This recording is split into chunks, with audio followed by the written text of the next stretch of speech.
Relationship, তাকে আমি দীর্ঘদিন যাবৎ চিনি, তার বাড়ি ঘর সব কিছু আমি চিনি। এখন each and every person of that table is a asset marketing manager. You are the asset marketing manager.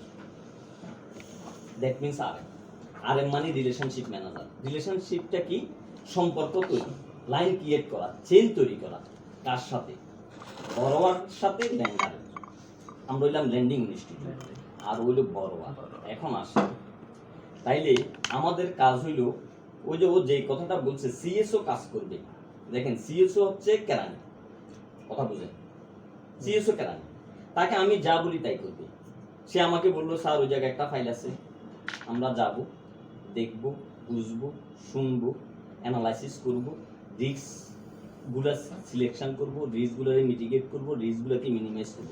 শুনেন, each and every loan file has a huge risk. That means ওই যে আমি বললাম, আমি সৈলানাকে বা আপনাকে যে কারো একজনকে যদি আমি ব্যক্তিগতভাবে 5,000 টাকা ল্যান্ডিং করি, তাহলে আমি 5,000 টাকা রিস্ক নিছি না? অর্থাৎ টাকা পাইলে তো পাইলাম, না পাইলে পুরোটাই রিস্ক। ঠিক এখন দেখেন, আগে আমি মানুষের টাকা নিছি, কি কমিটমেন্টে নিছি বলেন তো? চাইবে মাত্র ফেরত অন ডিমান্ড, অর্থাৎ চাইবে মাত্র আমি কাস্টমারকে টাকা ফেরত দিতে বাধ্য। এই জন্য দেখেন যখন এজেন্ট পয়েন্টে টাকা থাকে না, আপনারা দূরে 5-6 টাকা নিয়ে যাবেন। কিন্তু যে কাস্টমারকে আমি এখন ল্যান্ডিং করতেছি, যে আমার বড়োয়া, তার থেকেও কিন্তু আমি on demand note, DP note, demand promissory নোটে স্বাক্ষর নিচ্ছি, বাট সেই কিন্তু আমার মতো কমিটেড না। তার কিছু হিন্দে অনেকগুলো বিষয় আস্তে আস্তে বলবো। তাহলে এখন এই যে আপনি একজন অ্যাসেট মার্কেটিং ম্যানেজার, তাহলে আপনার কি অ্যাসাইনমেন্ট, আপনার কি রিস্ক রেসপন্সিবিলিটি, এটা আপনাকে রিয়েলাইজ করতে হবে। মতুল এই কথাটাই আপনাদের, রিস্কের সাথে অপরচুনিটি আছে। এই যে আপনাদেরকে আমরা সিলেকশন, দেখেন আপনাদের সাথে আরো অনেকেই কাজ করছে, সবাই কিন্তু এখানে আমরা ডাকিনি। তাহলে এটার গুরুত্বটা আপনাকে বুঝতে হবে। দেখেন এই আগে ছিল লাইবিলিটি, বোঝা, সোজা বাংলায় আসেন, লাইবিলিটি মানে কি? পরের টাকার বোঝা আমি বহন করছি। এখন দেখেন আমি অ্যাসেট মার্কেটিং ম্যানেজার, আমি সম্পদ তৈরি করব। সম্পদ বিভিন্নভাবে তৈরি করা যায়। হ্যাঁ, হ্যালো, আসসালামু আলাইকুম। পারচেজ করবেন অ্যাসেট, ল্যান্ড পারচেজ করতে গেলে ডকুমেন্ট দেখা লাগে। ঠিক আমি যদি এখন লোন বুকিং দিই, এটা আমার অ্যাসেট। এই অ্যাসেট কাস্টমারদের দুই রকম, সিকিউর, আনসিকিউর। যদি তাকে সিকিউর দিই, ওই যে ল্যান্ড পারচেজের মতো মনে করেন, তার থেকে আমি ল্যান্ড পারচেজ করতেছি, সব দেখব। তাহলে এখন দেখেন, এই যে একজন বড়োয়া, যে আমার অ্যাসেট কাস্টমার, তার কিছু কোয়ালিটি আমাকে দেখতে হবে। এই কোয়ালিটি দুই রকম, একটা হচ্ছে কোয়ান্টিটিভ আর একটা হচ্ছে কোয়ালিটিভ। তাকে আমি কোয়ালিটিটিভ জাজমেন্ট করবো, তাকে আমি কোয়ান্টিটিভ জাজমেন্ট করবো। এগুলো আপনাদেরকে পরে বলবো, আজকে প্রথম দিনে সব সম্ভব না। জাস্ট আমি একটু হিন্ট দিচ্ছি, আপনারা কিন্তু পড়তে হবে। আমি কালকে রাতে কিছু পড়ছি আপনাদের জন্য, কিছু এমনি পড়তাম না, এখানে আসার সুবাদে আমি নিজে কিছু পড়ছি। তো এখন যে কথাটা যার সংক্ষেপে দেখেন, to generate income through booking quality. এখন অ্যাসেটের মধ্যে দেখেন একটা শব্দ লাগাইছি, to generate income through booking quality asset. Asset book করলে হবে না, অ্যাসেটটার কোয়ালিটি লাগবে। কোয়ালিটি বলে অ্যাসেট বুক দিতে হবে। আপনি যদি নন কোয়ালিটি বুক অ্যাসেট দেন, ওই যে পুরো রিস্ক আপনার মাথায় থাকবে। এবং দেখেন, সোহেলদানার মনে একটা লোনের অভিজ্ঞতা আছে, আমরা ইউডিসিতে একটা লোন দিছি, লোনটা খারাপ হয়েছে। ওই ইউডিসির উদ্যোক্তা এখন আর লোন মার্কেটিং করতে বলে না। আমরা কিন্তু এখন আর লোন বলবো না, আমরা অ্যাসেট বলবো। এখন আর অ্যাসেট মার্কেটিং করতে বলে না। তার বিটার এক্সপিরিয়েন্স, তার এক্সপিরিয়েন্সটা সুখকর না। যদি তার এক্সপিরিয়েন্সটা সুখকর হতো, সে বাদদা কি করতো? নতুন করে অফিস করতো। আচ্ছা, যাক, এরপর আসেন, এখন আমরা অপরচুনিটি নিব। এই যে আপনাদেরকে আমরা তুলে আনছি, আপনাদের মাধ্যমে আমরা অপরচুনিটি নিব বাই টেকিং রিস্ক। রিস্ক নিতে হবে, কিন্তু রিস্ককে 100% অ্যাভয়েড করা যায় না। জানেন তো এটা? যারা রিস্ক থিওরি করছেন, রিস্কের একটা ধর্ম হলো রিস্ক 100% কোনোদিন অ্যাভয়েডেবল না। রিস্ককে মিনিমাইজ করা যায়, মিটিগেট করা যায়, ডাইভার্সিফাই করা যায়। কিভাবে? আপনি যদি তার একটা ডিপিএস থাকে, যে কাস্টমারকে আমরা লোন দিচ্ছি, তার যদি একটা ডিপিএস 1 লক্ষ টাকা থাকে, আমি যদি 5 লক্ষ টাকা লোন দিই, তাহলে আমি 1 লক্ষ টাকা রিস্ক মিনিমাইজ করছি, 4 লক্ষ টাকা রিস্ক নিচ্ছি। এরপর যদি তার ভালো একটা সিকিউরিটি নিয়ে থাকি, একটা জায়গার দলিল বা কিছু, তাহলে আরেকটু রিস্ক মিনিমাইজ করছি। আমি যদি একজন স্ট্রং গ্যারান্টর নিতে পারি, যার ক্যাপাসিটি ভালো, যে কোনো সময় আমাকে হেল্প করবে, তাহলে আমার রিস্ক আরেকটু মিনিমাইজ হলো। এরপর সর্বশেষ ইন্স্যুরেন্স কোম্পানির মাধ্যমে তার লোনটাকে ইন্স্যুরেন্স করে দিয়ে আমরা আরেকটা রিস্ক ডাইভার্সিফাই, এটা হলো রিস্ক ডাইভার্সিফাই করলাম। তাহলে প্রতিটা অ্যাসেট মার্কেটিং এর সাথে আমার হিউজ রিস্ক আছে। এখন আপনি বুঝবেন কোন কাস্টমারের রিস্কের ডিগ্রি, লেভেল অফ ডিগ্রিটা কত। এটা কিন্তু আমি বলে করে আপনাকে শিখাতে পারবো। এটা প্রতিটা কেজ ইউনিক। তুই একটু আগে বলছি, আমি একটা কথা লিখছি এখানে, each and every customer is a unique. আপনি মনে করেন না স্যার ওখানে দিয়েছিলাম যে ঠিক ওর মতো না। আমি যে টিচার, ওনার টিচার আমার সাথে কোনোদিন মিলবে না, এখানে কারোর সাথে কারো টিচার মিলবে না। প্রতিটা বড়োয়ার, সে মুদি দোকানি হোক, সেম সেক্টরের businessman, but as a person of the borrower, যিনি প্রোপাইটার, উনি কিন্তু ভিন্ন। আমরা উনাকে অ্যাসেস করতেছি, বিজনেসটা আগে অ্যাসেস করে ফেলছি। আচ্ছা, এরপর আসেন, আমাদের একটা টার্গেট এরিয়া থাকবে। টার্গেট এরিয়াটা কি সোহেল বলতে পারবেন? একটু এক্সাইটিয়া না হোক। হ্যাঁ, আমরা যে এখন যে অ্যাসেট মার্কেটিংটা আপনারা করবেন, প্রক্রিয়াগুলো সব ঠিক আছে, কিন্তু কাজ তো করতে হবে আমার আর আপনাকে। যিনি সিএসও, উনাকে তো আমি ফাইল সিলেক্ট করে দিলে কাজ করবে নাকি? হ্যাঁ, সে সাবমিট করবে। সে কারণে আমি আগে বলছি, সে কারণে তাকে আমরা তৈরি করব। আমি নিজে তৈরি নাই, ওকে কি তৈরি করবো? আগে আমাকে তৈরি দেবে। কিছু মনে করেন আপনারা কিন্তু কেউ তৈরি না। আমার সাথে যারা কাজ করেছেন তাদেরকে হয়তো আমি মাঝে মধ্যে ট্রেন আপ করছি কিছু কিছু, আমার জানা মতো। কিন্তু যারা আমার সাথে কাজ করেন, অনেক বান্স হয়তো এই ধরনের প্রোগ্রাম হয়েছে কিনা আমি জানি না, কিন্তু আমার বান্সের সিমিলার প্রায় বছরে অন্তত 5, 7, 8টা প্রোগ্রাম আমি এগুলোর উপর করছি। এবং আমি এখন উদ্যোক্তা তৈরি আরেকটা প্রোগ্রামে আমার এজেন্টদের নিয়ে আসছি। অবস্থা জানি না স্যার এখানে, কিন্তু যে আমার চিটাগাং থেকে যিনি আসছেন উনি অলরেডি 36 ফাইল অলরেডি ডিসবার্স করছেন। হ্যাঁ, অভিজ্ঞতা নাই তো। আমি এখন আমার এজেন্টদেরকে বলছি, আপনারা আপনার এলাকার 20 থেকে 30 জন তরুণ উদ্যোক্তার লিস্ট তৈরি করেন, তাদেরকে আমরা বিজনেস শিখাবো, তাদেরকে কীভাবে ব্যাংকিং লাইন থেকে ফেসিলিটি নিতে হয় সেগুলো আমরা শিখাবো। তো আপনারাও এটা করেন। আর একটা বিষয় হচ্ছে, শুনেন, আসলে থিওরি আর প্র্যাকটিক্যাল পার্টিকুলার। আরেকটা জিনিস হচ্ছে, দেখেন, অ্যাসেট কাস্টমার, লাইবিলিটি কাস্টমার একদিনে তৈরি করা যায়, 1 মিনিটে তৈরি করা যায়, বাট অ্যাসেট কাস্টমার একটা সময়ের বিষয়। কিন্তু এখন কত হচ্ছে, আমরা তো এমন একটা সময়ে আসছি, শেষ প্রান্তিক বছরের শুরুর প্রান্তিকে আসি, শেষ প্রান্তিকে 3 মাসের মধ্যে আমাদেরকে কি করতে হবে আমি এবার সেটা নিয়ে একটু বলি, তারপর বাকি কথা। টোটাল টার্গেট হচ্ছে 17 কোটি, মান্থলি 6 কোটি অ্যারাউন্ড। জি স্যার। আচ্ছা, মান্থলি 6 কোটি, মান্থলি 6 কোটি। এখানে লোক কতজন? ডিস্ট্রিক্ট কিন্তু একটা। আচ্ছা, এই 6 কোটি স্যারকে একটু কারেকশন দিই। সেটা হচ্ছে যে আমার 9 জন তো হচ্ছে যে স্পেশাল টিমের, এদের অনলি রেসপন্সিবিলিটি হচ্ছে যে ইনক্রিজ অ্যাসেট, আর কিছুই না। কিন্তু এরা ফার্দার কারো কোনো কিছুর সাথে ইনভলভ হতে পারবে না। আপনারা অনলি অ্যাসেট, এই 9 জন। একটা মিনিট, স্পেসিফিক হয়ে গেছে। আগে সোহেল এখানে যার, ওখানে যার, সেখানে যার, অনেক ধরনের অনেক মসজিদের অ্যাসেট ছাড়া কারো কোনো অ্যাক্টিভিটিস থাকে। এখন আপনি কিন্তু এক মসজিদের প্রতি। আর এই 9 জনের সাথে আবার যে সিএফসির একজন আসছে ডেডিকেটেড, আচ্ছা, ও 10 জন আর কি, 10 জন টিম। এই 10 জনের হচ্ছে যে অনলি রেসপন্সিবল শুধু নোয়াখালীর অ্যাসেট বিজনেস কেন্দ্রিক কার্যক্রম, আর কোনো কিছু না। এই মিটিং, সেই মিটিং, আমি আপনাদেরকে একটু টার্গেট নিয়ে একটু মাঝখানে বলি। এর বাইরে স্যারকে বলি, আমার ট্রেড অফিস থেকে যেটা ইনস্ট্রাকশন শুনছি, সেটা হচ্ছে আমাদের এই যে নিয়ামত ভাই আছে, তারপর মিথুন আছে, তামজিদ ভাই আছে, সজল আছে, এই 4 জন আমাদেরকে টোটালি হেল্প করবে। কারণ তাদের এই অ্যাসেট টিমের বাইরেও কিন্তু প্রত্যেকের আন্ডারে এক্সিস্টিং ম্যান পাওয়ার আছে। আমার সাথে আছে বোধহয় 1906 জন, আর এনার সাথে আছে 1904 জন। এই 10 জন প্লাস স্পেশাল 10 জন, এই টোটাল 20 জনই কিন্তু, মানে ওই যে 10 জন, ওরাও কিন্তু এই 3 মাসকে কাজে লাগিয়ে নিজেরাও অ্যাসেট ফাইন্যান্সিং এ ক্যাপাবল হয়ে যাবে, এবং এই পুরো চ্যানেলটাই কিন্তু আমরা ইউজ করব। যাক, তো আমি একটু ধারণা দিই। যত ম্যান পাওয়ার বাড়বে, ফার্কেবিটা কমবে। যত ম্যান পাওয়ার কমবে, ফার্কেবিটা বাড়বে। এখন কি ফার্কেবিটা বাড়াবেন না কমাইবেন, এটা আপনার বিষয়। আপনি যদি ফার্কেবিটা বাড়ান, আপনার পারফরমেন্স বাড়বে। আপনি যদি ফার্কেবিটা কমান, আপনার পারফরমেন্স মাইনাস হবে। কথা বুঝেন? আমরা কিন্তু বান্স, আমরা পার এমপ্লয়ি প্রফিট সব হিসাব করি না, এখানকার হিসাবটাও সেই রকম। এখন আপনি কি করবেন? এখন দেখেন, আমি একটা হিসাব করছি, যদি 17 কোটি টাকা লোন ফাইল আমাকে মার্কেটিং করতে হয়, প্রতিটা ফাইল যদি 5 লক্ষ টাকা হয়, তাইলে আমাকে 340টা ফাইল মার্কেটিং করতে হবে। লিখেন আপনারা, টোটাল ফাইল মার্কেটিং করতে হবে 40, যদি ইচ এন্ড এভরি ফাইল 5 লক্ষ টাকা হয়। এর কমলে তো এবার বাড়িয়ে যাবে, বেশিটা ধরলাম না, কারণ আমরা বেশির দিকে শুরুতে যাইতে পারবো না। কেন পারবো না সেটা আপনাদেরকে আমি বলবো। আচ্ছা, এরপর দেখেন, মান্থলি টার্গেট হচ্ছে আমাদের এই ফাইলে 113টা, ধরেন 114টা, মান্থলি 114টা ফাইল সিস্টেমে ঢুকাইতে হবে। মার্কেটিং না, সিস্টেমে দিতে হবে। আচ্ছা, এরপর একটা কথা বলবো আমি এটা নিয়ে।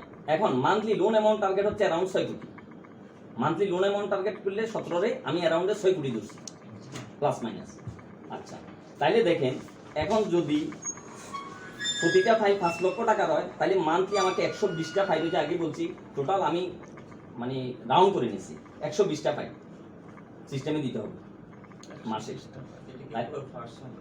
না না টোটাল টোটাল Total. টোটাল এবার পার্সনের মধ্যে ভাগ করে নেবেন আমরা টোটালের কথা বলছি এটা বাকিটা মতিউর করে দিবেন জাস্ট আপনাদেরকে আমি একটা ওভারভিউ দিচ্ছি আর কি এবার আপনি Right. বুঝবেন যে আপনার বাকি কয়টা পায় আপনাদেরকে একটা মানে ধারণা দিচ্ছে হুম। কারণ আপনি বড় টার্গেটকে ছোট ছোট করে ডিস্ট্রিবিউট করলে না জিনিসটা কাজ আপনার তো পুরো 3 মাসের লোড নিতে হবে আমাকে ওইভাবে হ্যাঁ, segregate এই করতে হবে। আপনি বাসায় গিয়ে আপনাকে নিজে নিজে প্ল্যানিং করতে হবে আপনার প্ল্যান অনুযায়ী আপনাকে আগাইতে হবে আচ্ছা আসেন এবার এখন দেখেন আমাদের এই যে আমরা রিটেল লোন মার্কেটিং করব আমরা লোন মার্কেটিং করব কি রিটেলের আবার ভাগ আছে তাহলে আমাকে জানতে হবে কি আমার রিটেল লোনের ভাগে প্রথম মোটা দাগে একটা এসএমই সবাই শুনছি এটা এসএমই আর একটা হচ্ছে পার্সোনাল মোটা দাগে এসএমই কে আমরা আবার আরেকটু বড় করছি সিএমএসএমই করছি কর্টেস মাইক্রো স্মল মিডিয়াম এন্টারপ্রাইজ আপনাদের মিডিয়াম বাদ এর মধ্যে আমি মিডিয়াম বাদ দিয়ে দিচ্ছি ঠিক আছে না মতি জি, স্যার। আচ্ছা আপনাদের প্রতি আমার যেটা আমি ডেফিনেশনটা আনি নাই মুখস্থ করি নাই এসএমই একটা সার্কুলার আছে বাংলাদেশ ব্যাংকের মাস্টার সার্কুলার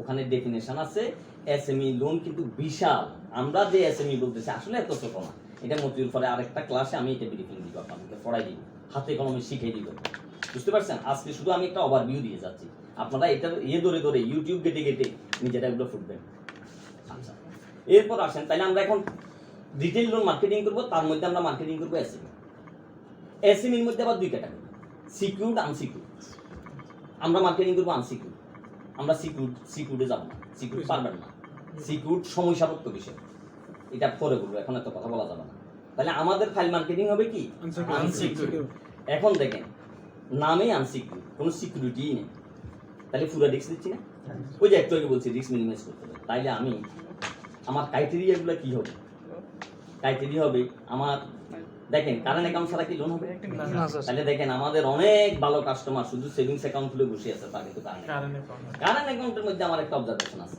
কারেন্ট অ্যাকাউন্টের টাইপ কত আমরা তো লোন দিতে গেলে তার প্রথম কাজ কি একটা বড় আর সিলেকশন করতেছি প্রথম কাজ হচ্ছে তার কারেন্ট অ্যাকাউন্ট আছে কি ইয়েস যদি হয় ধরেন নো আমি নো দিয়ে শুরু করলাম ওই কাস্টমারের কারেন্ট অ্যাকাউন্ট নাই C01 অ্যাকাউন্ট নাই কারেন্ট অ্যাকাউন্টের টাইপ কি আমাদের সিস্টেমে C01 তবে আমরা C01 খুলবো না আমরা C20 খুলবো আস্থা অ্যাকাউন্ট খুলবো এটা হলো আমাদের এসএমই সিএমএসসি জুনিয়র স্পেশাল প্রোডাক্ট এটাতে কিছু স্পেশাল ফিচারস আছে ইনিশিয়াল স্টেপটাই বলতেছে যে কাউকে আমি স্যার, আমরা আস্থা প্ল্যান দিয়ে করি হ্যাঁ আমরা আস্থা আপনারা সবাই এখন এই যত কারেন্ট অ্যাকাউন্ট হবে সব আস্থা করে আমরা দিব মানে দ্যাট মিন্স তাকে আগে আমরা এসএমই তে ঢুকিয়ে দিচ্ছি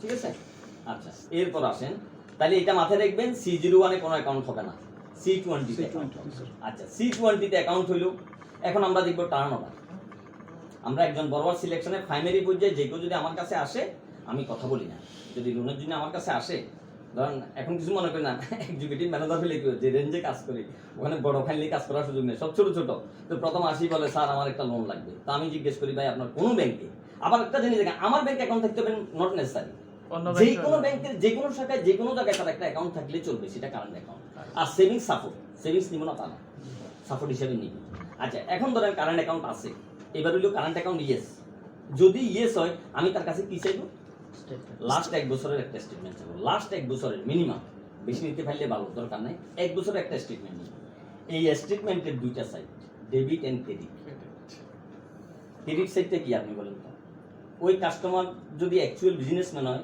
তার কারেন্ট অ্যাকাউন্টের স্টেটমেন্টের ক্রেডিট সাইডে কি দেবো ক্রেডিট সাইট হচ্ছে ওনাদের ফাইনান্সিয়াল স্টেটমেন্ট সেটা মানে সেটা একটা মানে সাইট দেখা যাবে আমি এত কথা বলতে চাই ক্রেডিট না, আরো স্পেসিফিক করে ব্যাংকে দিচ্ছি। কত টাকা ডিপোজিট করছে না এটা হলো সেলস ফিগার এটা জানি না। এই কারেন্ট অ্যাকাউন্টের স্টেটমেন্টের ক্রেডিট সাইড হলো তার সেলস ভলিউম সেলস ফিগার এখন আপনি বলবেন সব টাকা কি স্যার ব্যাংকে ঢুকানো সম্ভব না সম্ভব না আমি ধরে নিচ্ছি 50 or 60% সে ব্যাংকে ঢুকেছে ধরেন এবার আসেন আরো একটু স্পেসিফিক করে ফেলি আপনি একটা লোকের লোন দিতে গেছেন একজন বড় আছে মানে নির্ধারণ করছেন এই দোকানটার আমি লোন দিব তার কারেন্ট অ্যাকাউন্ট আছে সব আছে ওকে সিলেকশন হয়ে গেছে এখন আমার এই সেলস স্টেটমেন্ট তৈরি করতে হবে না ইয়ারলি সেলস ফিগার নিতে হবে না তাহলে আমি কি তারা শুরুতে কি এক বছরের সেলস জিজ্ঞেস করবো দেখেন আমি একটু ডাটা দিই যদি শুরুতে আপনি তাকে এক বছরের সেলস জিজ্ঞেস করেন সে বলবো না ভাই আমি তো ওইভাবে হিসাব রাখি না মান্থলি যদি জিজ্ঞেস করেন একটা ফিগার বলতে পারবেন যদি আপনি তাকে স্যাম্পলিং বেসিসে বলেন যে ভাই আজকে দিনে আপনার বেচা বিক্রিটা কত হয়েছে যদি সে বলে 20,000 টাকা তাহলে আমি 20 দিবস দিয়ে যদি গুণ করি তাহলে আমি এক মাসের সেলস ফিগার পেয়ে গেলাম। তাহলে 12 দিয়ে গুণ করলে তাকে আর 12 মাস জিজ্ঞেস করার আমার দরকার নেই। আচ্ছা, এখন দেখেন আমি 12 মাসের সেলস ফিগার পাইলাম সে ফর এক্সাম্পল 48 লক্ষ টাকা। এখন আমি কারেন্ট অ্যাকাউন্টের এস্টিমেটেড ক্রেডিট সেট বলছি সেলস ফিগার, সেখানে আমি দেখলাম 20 লক্ষ টাকা, অ্যাকসেপ্টেবল, সমস্যা নেই। কিন্তু দেখা গেল কারেন্ট অ্যাকাউন্টের ক্রেডিট সাইডে তার জমার পরিমাণ খুবই খারাপ, এবং আরেকটা হচ্ছে মানে সে অন্যভাবে নিয়েন না, বুদ্ধিমান ব্যবসায়ী, অর্থাৎ তার লোন নেওয়ার চিন্তা ছিল আগে থেকে, সেই একই টাকাকে বারবার ঘুরেছে।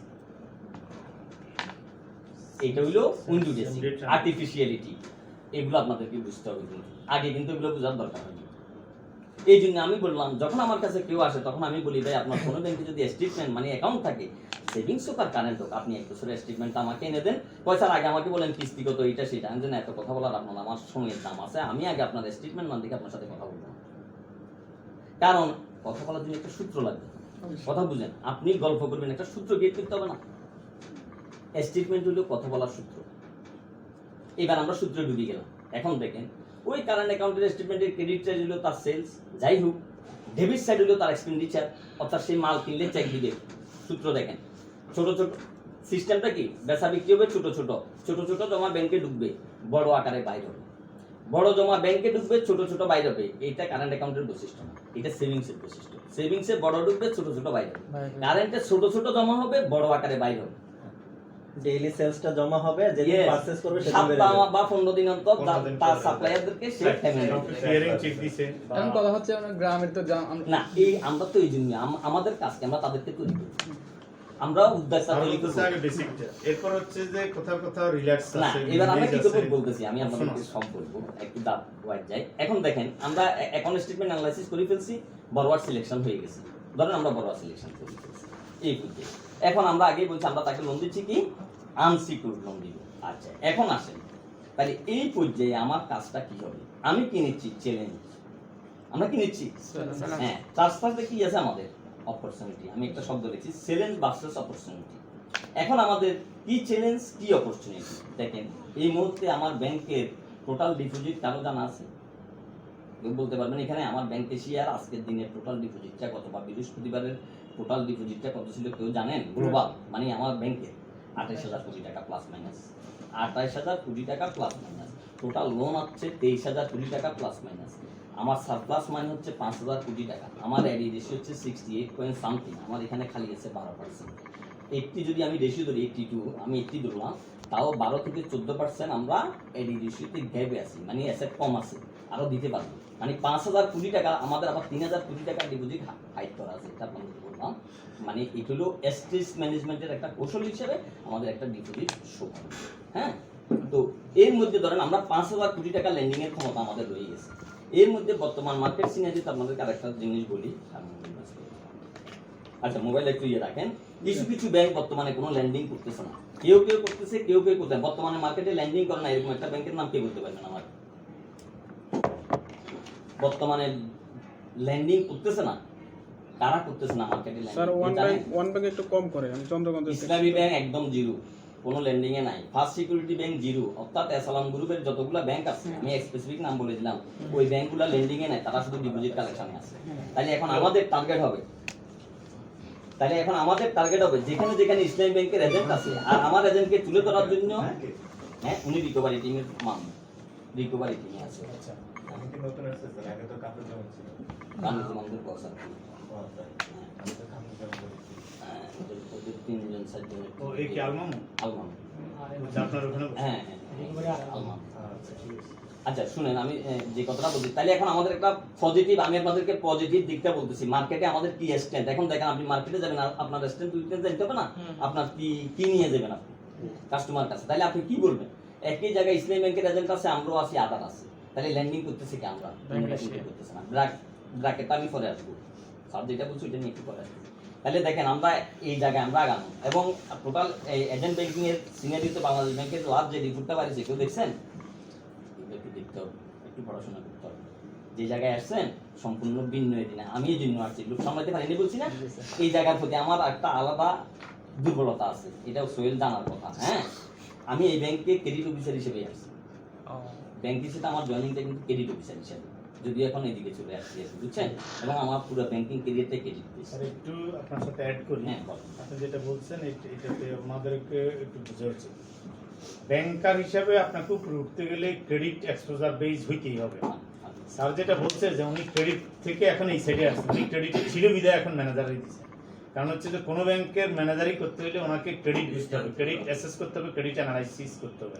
ক্রেডিট বুঝা ছাড়া, অ্যাসেট ফাইন্যান্সিং বুঝা ছাড়া, রিস্ক ফ্যাক্টর বুঝা ছাড়া কখনো কোথাও কেউ ম্যানেজারশিপ পাবে না। তো স্যার যেটা চাইলেও বলছেন উনি ওটা অয়েল আসলে- পারফরমার হতে পারবো না, Right. করতে পারবো এক্সিট আউট, ওয়ান সাইডেড হবে ব্যাংকিং, কিন্তু ওয়ান সাইড। আমি আপনাদেরকে আগেই বলছি, দেখেন deposit is the life blood of the bank, ভালো, কিন্তু সেই ব্লাড যদি আমি ইউটিলাইজেশন করতে না পারি, অর্থাৎ খেয়ে খেয়ে শুধু ঘুমাই, এবার আসেন পয়সাওয়ালা ছেলের শরীরে প্রচুর রক্ত আছে, বাট সে কোনো শ্রম গান দেয় না, তাহলে তার কি হবে? ডায়াবেটিস হবে। ডায়াবেটিস হবে। তাহলে এখন দেখেন, এইবার আসি কোর কথা। আমার যে 5,000 কোটি টাকার আইডল ডিপোজিটরকে এটা কল দিচ্ছি না আমি, আমার যে এজেন্টও না তাদেরকে ইনকাম ফ্লোট শেয়ার দিচ্ছি না, আমি যদি তাদের এই টাকাটা ইউটিলাইজেশন না করি, তাহলে তাদেরকে এই ফ্লোট শেয়ারিং আমার যে ডিপোজিটর তাদেরকে আমি কিভাবে দিব বলেন? আচ্ছা, আর একটা বিষয় হচ্ছে, আগে আমরা ল্যান্ডিং এ করতে চাইনি, 9% ছিল জিএল, লোন রেটও ছিল 9, এগুলো আপনারা জানেন বা না জানেন আমি জানাই দিচ্ছি। তখন আমি ব্যক্তিগতভাবে বাংস অফিসারকে বলছি যে ম্যানেজমেন্ট লোন দিতে চায় না, কিমতো টিকে, এটা হলো আরো 6 মাস আগের কথা। কেন চায় না? যদি চাইতো এখানে মেকানিজম হতো। আমি লোন না দিয়ে যেহেতু 9 পাচ্ছি, তাহলে আমি রিস্ক নিব কেন? আমি যেহেতু রিস্ক নিচ্ছি আমার একটা গেইন লাগবে না? অবশ্যই। এখন ম্যানেজমেন্ট জিআর করে দিল 8, তাহলে এখন আমি লোন দিতে পারতো না? জি। আচ্ছা, এরপর দেখেন আমার এই 5,000 কোটি টাকা যদি বসাই রাখি, তাহলে তো আমার ইনকাম আসবে কোথায় থেকে? আরেকটা বাংলাদেশ ব্যাংকে আমাদের কিছু ইনভেস্টমেন্ট ছিল, ও জানার কথা, সেখানে বাংলাদেশ ব্যাংক রেট কমাই দিচ্ছে, অর্থাৎ এটাকে বলা হয় এই bank rate, treasury bill bond, হ্যাঁ, রেপু, এগুলাতে রেট কমাই দিচ্ছে, ইনকাম কমে গেছে ব্যাংকে। 4% অ্যাসেট মার্কেটিং না করি, অ্যাসেট মার্কেটিং না করি, তাহলে আমাদের ইনকাম আসবে না। এর পরের বড় আরেকটা কথা হচ্ছে যেটা, লোকাল পিপল যখন ডিপোজিট রাখে তখন তারা চিন্তা করে এরা মার্কেটে লোন টোন দিচ্ছে কিনা। যদি মার্কেটে লোন না দেয় তখন মনে করো যে এই প্রতিষ্ঠানটা চলে যাবে, এটা বন্ধু, এটা গোড়া শক্ত না। আপনি যখন মার্কেটে 2-4টা লোন দিবেন, অ্যাসেট, কাস্টমার, ক্রিয়েটস লায়াবিলিটি। আপনাকে আমার সাথে একমত? জি স্যার। দেখেন, একজন অ্যাসেট কাস্টমার দিয়ে আমি কি কি পাই? একজন কাস্টমারকে যখন আমি লোন দিই, তার থেকে আমি একটা ইনকাম পাই, এরপর তার একটা ডিপোজিট, ওই যে একটু আগে বললাম আমি রিস্ক মিনিমাইজ করার জন্য তার ডিপোজিট করি, তার ওয়াইফের ফাইলে একটা ডিপোজিট করাই, সে তার আত্মীয় স্বজনকে আমার ব্যাংকে পাঠাতে উদ্বুদ্ধ করে, সে আমার অ্যাম্বাসেডর হিসেবে কাজ করে মার্কেটে। আমি কিন্তু সবসময় মার্কেটে থাকি না, ওই অ্যাসেট কাস্টমারটাই আমার ব্যাংকের অ্যাম্বাসেডর, কৃতজ্ঞতা স্বরূপ। যেভাবে হোক, কারণ এটা স্বাভাবিক, প্রত্যেকে যেখানে নুন খাবে সেখানে একটু নুন দেওয়াই লাগবে, এটাই বাস্তবতা। আচ্ছা, এখন আসেন আমরা আনসিকিউরড ফাইল মার্কেটিং করবো, তাহলে আমরা কত বড় রিস্ক নিচ্ছি দেখেন, অনেক বেশি রিস্ক না? জি, স্যার। এখন এই আনসিকিউরড ফাইলে এখন যে কথাটা বললাম, আমি শুরুতে একটা কথা বলছিলাম, প্রতিটা কাস্টমার সিলেকশনে আমরা দুইটা দিক বিবেচনা করবো, কোয়ালিটেটিভ এবং কোয়ান্টিটেটিভ। ওই যে স্টেটমেন্ট যেটা বলছে এটা কিন্তু কোয়ান্টিটেটিভ, এটা কোয়ান্টিটেটিভ, সংখ্যাত্মক একটা বিচার বিবেচনা। ওই স্টেটমেন্ট থেকে আমরা কি কি তৈরি করতে পারবো? সেলস প্রথমে আমরা তার First sales. Monthly sales, yearly sales করব, টোটাল সেলস থেকে ইনকাম স্টেটমেন্ট, ব্যালেন্স শিট তৈরি করতে পারবো, তার থেকে আরো ডাটা নিয়ে, এগুলা সব করতে হবে। এগুলো আজকে না, কি বলেন মতি? না, এগুলো আজকে next আছে। এইটুকু পর্যন্ত আপনাদেরকে দিলাম। এরপর আসেন, এখন আমাদের কাজটা হবে কি? আমাদের একটা ডাটা বেস তৈরি করতে হবে। প্রাইমারি কাজ হলো, আমরা তো টার্গেট বিশাল। এখন দেখেন ডিপোজিটের ক্ষেত্রে আমার একটা অবজারভেশন হলো, 10 জন কাস্টমার আসলে 9 জন থেকে টাকা নেওয়া যায়, একজন হয়তো ফিসটা খেতে পারে, রেট বনে এটা সেটা। বাট অ্যাসেট কাস্টমারের ক্ষেত্রে 10 জনকে স্ক্রিনিং করলে 5 জন টিকানো কঠিন হয়ে যায়। আপনি এটা নতুন আমার চেয়ে ভালো করতে পারবেন, ধরে নিলাম, কিন্তু আরো কম। তাহলে এবার বুঝেন, আমরা 340-এর জন্য 1000 ডাটাবেস তৈরি করতে